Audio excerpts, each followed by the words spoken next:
çok şey var bilmedim.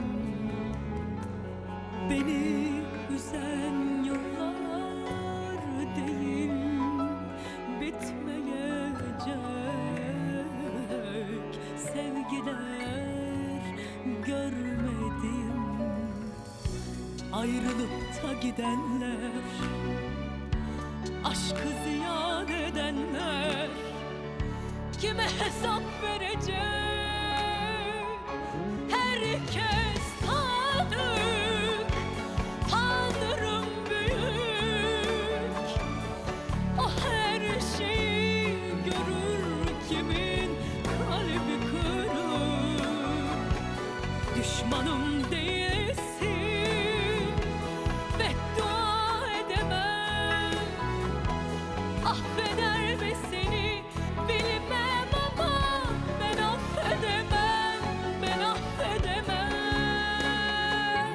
Herkes tanık, Tanrım büyük.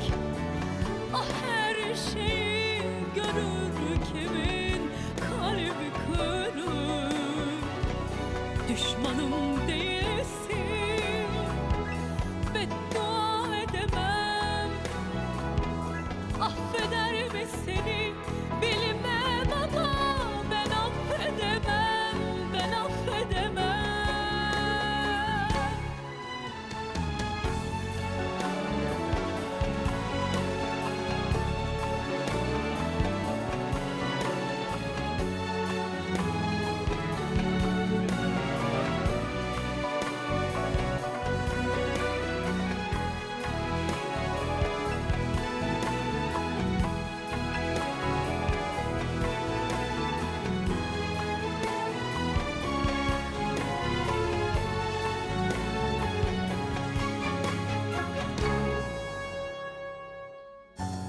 Daha yolun başındayım, kararlıyım. Çok şey var bilmedim. Beni üzen yıllar değil, bitmeyecek sevgiler görmedim. Ayrılıp da gidenler, aşkı ziyan edenler kime hesap verecek? Herkes tanık, Tanrım büyük. O her şeyi görür, kimin kalbi kırık. Düşmanım değilsin, beddua edemem. Affeder mi seni bilmem ama ben affedemem, ben affedemem.